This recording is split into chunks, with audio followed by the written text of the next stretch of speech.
എല്ലാ മാന്യപ്രേക്ഷകർക്കും പുതിയൊരു വീഡിയോയിലേക്ക് ഹൃദ്യമായ സ്വാഗതം. 2025 പുതുവർഷത്തിൽ ധനുരാശിക്കാരുടെ ഗോചരാലുള്ള ഫലങ്ങളെക്കുറിച്ചാണ് ഇന്നത്തെ വീഡിയോയിൽ പ്രതിപാദിക്കുന്നത്.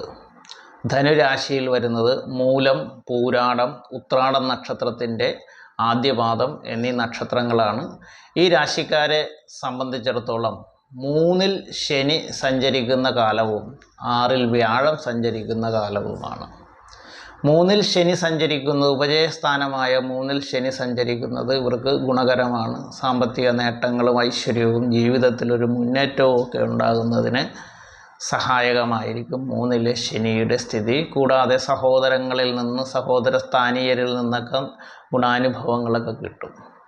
എന്നാൽ സർവേശ്വരകാരകനായിട്ടുള്ള വ്യാഴം 6-ൽ സഞ്ചരിക്കുന്നത് കൊണ്ട് ഈശ്വരാധീനത്തിന് മറവും, കാര്യതടസ്സങ്ങളും, പ്രതിസന്ധികളും, സാമ്പത്തികമായിട്ടുള്ള ബുദ്ധിമുട്ടുകളും, സന്താന കാര്യങ്ങളിലുള്ള മനക്ലേശങ്ങളൊക്കെ നേരിടുന്ന ഒരു കാലയളവ് കൂടിയാണ്.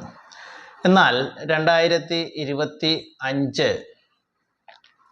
മാർച്ച് 29-ന് ശനി 4-ലേക്ക് മാറും. 4 പറഞ്ഞു കഴിഞ്ഞാൽ കണ്ടകസ്ഥാനമാണ്. കണ്ടകശനി തുടങ്ങും 4-ൽ ശനി. 4-ലേക്കുള്ള ശനിയുടെ മാറ്റം അത്ര അനുകൂലമായിട്ടുള്ള ഫലങ്ങളായിരിക്കില്ല തരുന്നത്.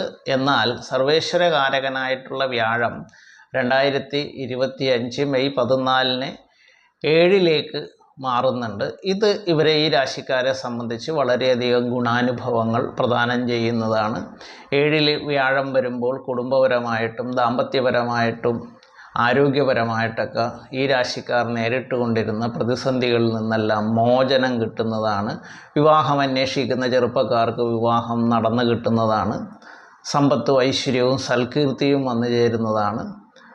കൂടാതെ ബിസിനസ് രംഗത്ത് പ്രവർത്തിക്കുന്നവർക്കും വളരെ അനുകൂലമായിട്ടുള്ള ഫലങ്ങൾ വന്നു ചേരുന്നതാണ്.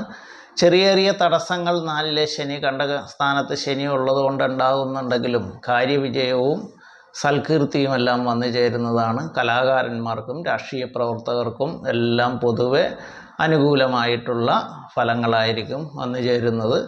എന്നാൽ ഈ ശനിദോഷ പരിഹാരാർത്ഥം ശനിയാഴ്ചകൾ അവരവരുടെ മതാചാരപ്രകാരം പ്രത്യേകം പ്രാർത്ഥന നടത്തുന്നത് ദോഷങ്ങൾ ലഘൂകരിക്കുന്നതിന് സഹായകമാകുന്നതും ആയിരിക്കും.